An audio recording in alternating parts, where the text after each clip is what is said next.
পিরোজপুর নামক গ্রামে বাস করেন রহিম মিয়া। সেই গ্রামের কয়েক পরিবার ছাড়া প্রায় সব পরিবারই ধনী পরিবার। রহিম মিয়া ছিল মধ্যবিত্ত পরিবারের। তিনি এই বছর তার বড় মেয়ের বিয়ে দিয়েছেন। হাতে তাই একদমই টাকা পয়সা নেই। সামনে আবার কুরবানির ঈদ। এসব নিয়ে তার স্ত্রী রাহেলা বেগম খুবই চিন্তিত।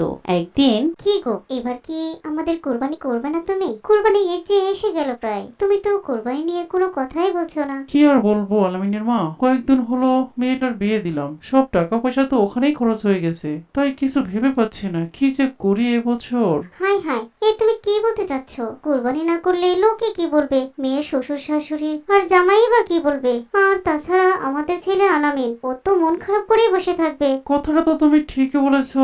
এদিকে মান সম্মানের ব্যাপার স্যাপারও আছে, আর ছেলেটারও তো কষ্ট হবেই। ছোট মানুষ, সবার বাড়িতে গরু জবাই হবে, আমাদের বাড়ি গরু জবাই না হলে কেমন দেখায়। বিষয়টা নিয়ে আমি অনেক ভাবছি, কিন্তু হাতে টাকা পয়সা নেই, কোনো উপায় তো পাচ্ছি না। তুমি তো প্রতি বছরই কোরবানি করো, হঠাৎ করে এই বছর মেয়ে বিয়ে দেওয়ার পরে যদি কোরবানি না করো, লোকজন তো এমনিতেই আমাদের উপর নাক ছিটকাবে। আর আমি সেটা নিয়ে ভাবছি না, লোকজন না হয় আমাদের নাক ছিটকাবে, সেটা তো সমস্যা নয়। সমস্যা হচ্ছে মেয়েটা নতুন নতুন শ্বশুর বাড়ি গিয়েছে, মেয়েটার মান সম্মান রাখা দরকার। না জানি শ্বশুর বাড়ির লোক কত কিছু বলবে, আমি সেই ভেবেই অস্থির। আর তুমি আছো লোকজনের নাক ছিটকানি নিয়ে। না গো না, তুমি শুধু শুধু আমার উপর রাগ করো না তো। আমিও মেয়েটার মান সম্মান নিয়ে বেশি ভাবছি।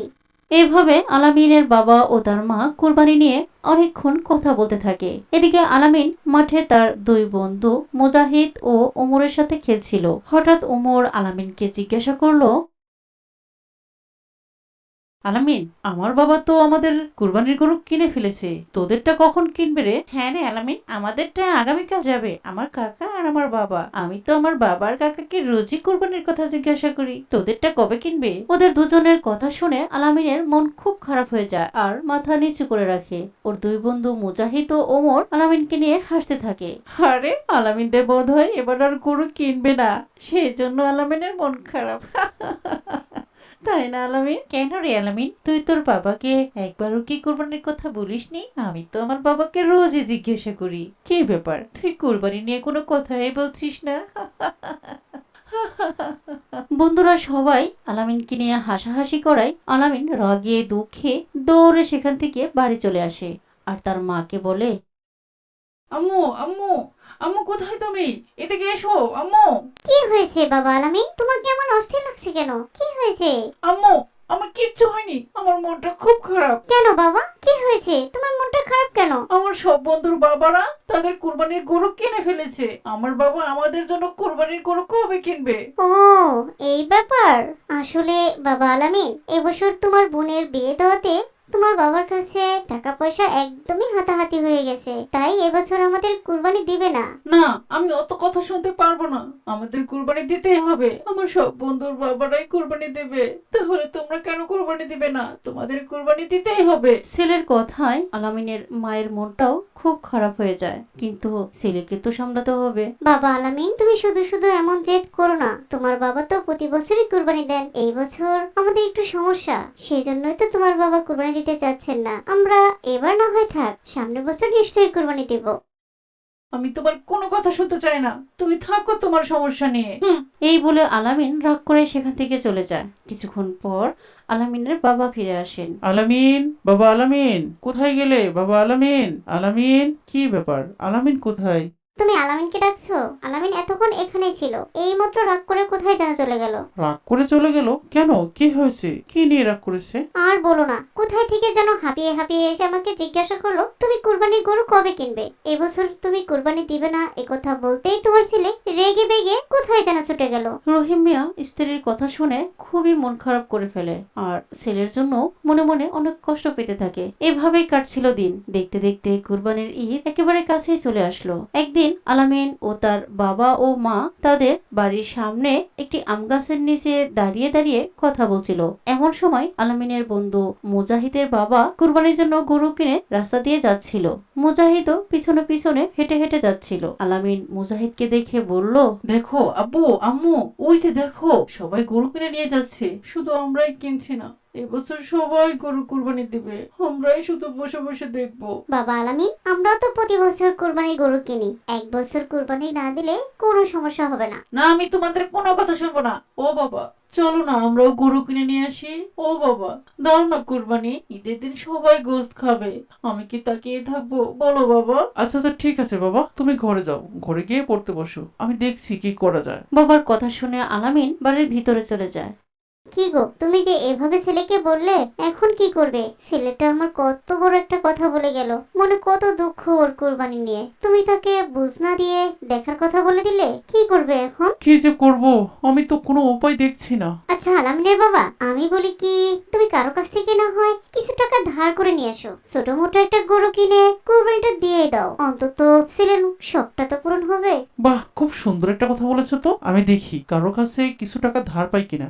যদি ধার করে না পাই, সুদ করে আনবো। ছেলের শখের জন্য হলেও আমাকে কুরবানি দিতেই হবে। কাশিম ভাইদের বাড়িতে গিয়ে দেখি। হ্যাঁ হ্যাঁ, যাও গো যাও, একটু খোঁজ করে দেখো, যেভাবে হোক কুরবানিটা দিতেই হবে। কুরবানি দিলে মেয়েরও মান সম্মান বাঁচবে, আমাদেরও মান সম্মান বাঁচবে, আর আমার ছেলে আলামিনেরও শখ মিটবে। যাও যাও, এখনই যাও। এই বলে রহিম মিয়া কাশেম খানের বাড়ির উদ্দেশ্যে রওনা হলো।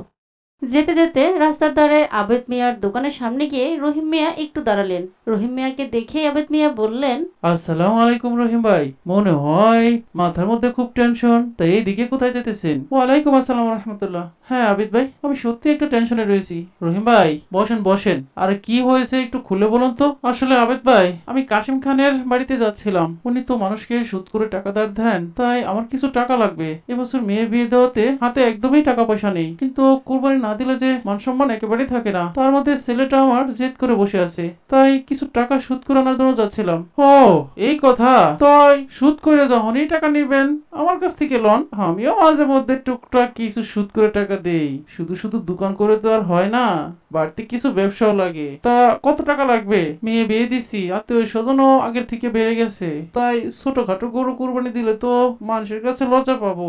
এই জন্য মোটামুটি একটা বড় করে কুরবানি দিতে চাইতেছি। আমাকে 1 লাখ টাকা দিলে। আচ্ছা ঠিক আছে, তাহলে 1 লক্ষ টাকাই লন। কিন্তু রহিম ভাই, আমাকে কিন্তু শতকরা 5 টাকা হারে সুদ দিতে হয়। এই লন টাকা, সময় মতো আবার সুদ সহ ফেরত দিয়েন। ধন্যবাদ ভাই, আমার খুব বড় একটা উপকার হলো। আপনি সুদ নিয়ে টেনশন করিয়েন না, কুরবানি ঈদটা চলে গেলেই আপনার টাকা সময় মতো সুদ সহ ফেরত দিব। এখন আমি যাই ভাই, ছেলেকে নিয়ে আবার গরু কিনতে হাটে যাব। এরপর রহিম মিয়া আবেদ মিয়ার কাছ থেকে 1 লক্ষ টাকা সুদ করে এনে ছেলেকে নিয়ে বড় একটা কুরবানির জন্য গরু কিনে নিয়ে আসে। কুরবানির গরু দেখে আলামিন খুব খুশি হয়, আনন্দে সে লাফাতে থাকে আর দৌড়ে ছুটে যায় তার বন্ধুদের কাছে, তাদেরও কুরবানির গরু কিনেছে এই খবর দিতে।